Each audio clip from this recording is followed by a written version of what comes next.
Masih bersama saya Budiman Tanurjo di Satu Meja The Forum. Kita juga telah tergabung dengan tenaga ahli utama Kantor Staf Presiden Dr. Brian Sri Prahasuti. Malam Dr. Brian. Ya, Anda bisa mengikuti, Mas Budiman. Ya, Anda bisa mengikuti topik serupa di kompas.id dengan cara memindai barcode yang ada di layar kaca Anda. Kembali ke Dr. Nadia. Dr. Nadia, jadi akan ada pertumbuhan yang eksponensial untuk proses vaksinasi itu kapan dan berapa besar kira-kira kemampuan Indonesia asumsinya kalau memang vaksinnya ada? Ya, jadi kita perkirakan vaksinasi ini akan datang dalam jumlah yang cukup banyak, itu sekitar bulan September ya. Artinya kita akan terima ya. Karena kan sebagian besar vaksin Sinovac itu adalah vaksin yang setengah jadi yang harus proses lebih lanjut oleh Bio Farma menjadi vaksin jadi. Jadi perkiraan itu mungkin September itu kita akan memiliki jumlah vaksinasi yang cukup, mungkin sekitar di atas 100 juta dosis vaksin ya. Nah, tentunya dengan kondisi seperti itu kita perlu melakukan akselerasi sambil tadi kita meningkatkan kondisi-kondisi penambahan SDM, penambahan Fasiankes dan berbagai metode-metode untuk pemberian vaksinasi. Dan targetnya mungkin pada bulan September itu kita bisa meningkatkan antara 600.000 atau 500.000 sampai 750.000 untuk kemampuan vaksin penyuntikan vaksin dosis per harinya.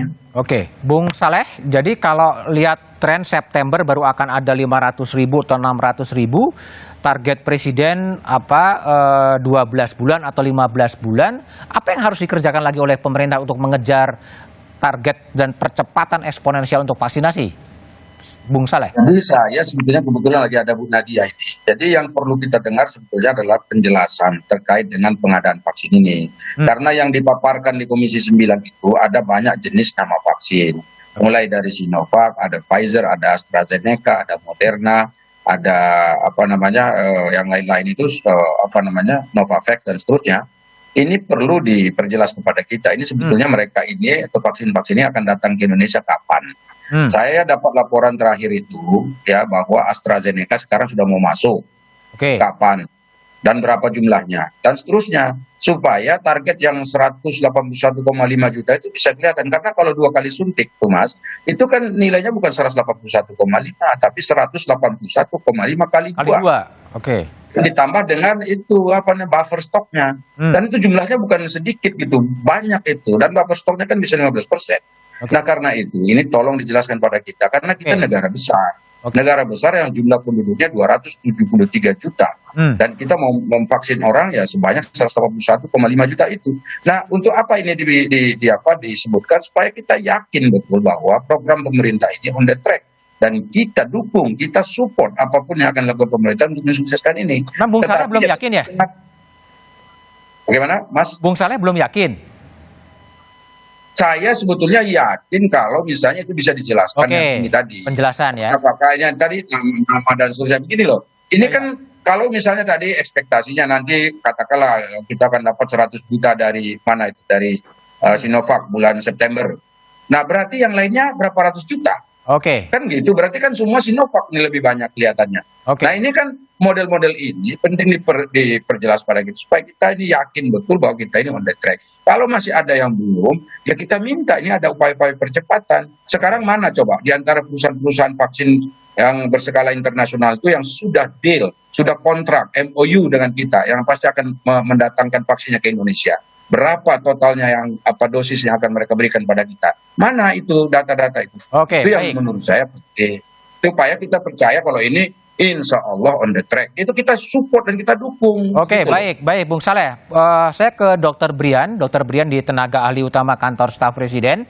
Ini ada problem soal kebelum yakinan ya, termasuk Bung Saleh soal transparansi barang-barang vaksinnya itu ada di mana. Dr. Brian bisa memberikan elaborasi lebih jauh, vaksin itu datangnya dari mana saja gitu dan kapan akan datang? Ya sebetulnya kalau secara teknis ini Bu Nadia ya yang lebih tahu persisnya ya.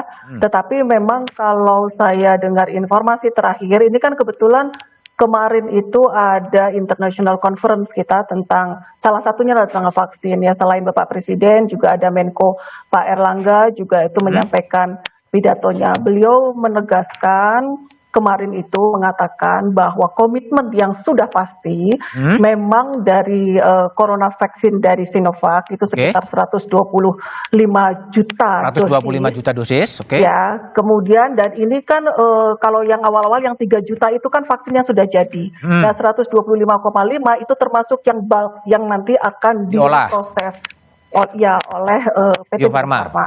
Nah, kemudian ada beberapa juta yang lain, 50 juta dari Novavax, kemudian 54 juta dari Covax, 5 juta dari AstraZeneca, yang sebetulnya dia ini barangnya sudah deal, tetapi kita masih menunggu situasi yang terjadi juga ya. Maksudnya Apa tuh? masih banyak. Menunggu situasi Ya? itu gimana? Maksudnya menunggu situasi itu gimana? Maksudnya menunggu situasi karena kan kita juga ada komitmen juga kalau saya tidak salah dengan multilateral, Oke. di mana Indonesia juga mempunyai hak untuk mendapatkan sejumlah vaksin juga. Jadi ini juga kita melihat perkembangan ini. Oke. Tetapi kalau dilihat dari jumlahnya, ini kan sebenarnya sudah deal ya. Itu jumlahnya ya memenuhi 2 dosis untuk mencapai herd immunity.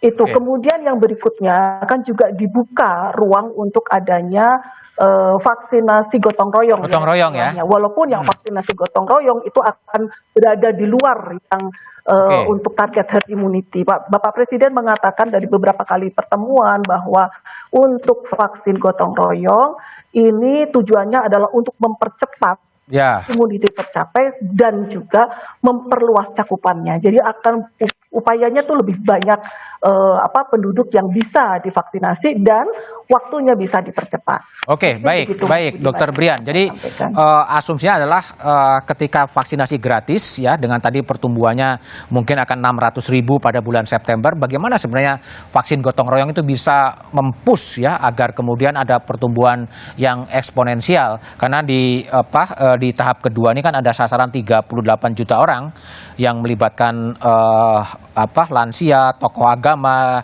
guru, dosen, wakil rakyat, pejabat pegawai pemerintah, pedagang pasar, itu akan menjadi sasaran ya, petugas keamanan itu akan menjadi sasaran di tahap kedua, lalu pelayan publik, atlet dan wartawan ini termasuk saya mungkin nanti akan divaksin. Tapi diskusinya seperti apa gabungan antara vaksin pemerintah dan vaksin gotong royong setelah jeda berikut ini.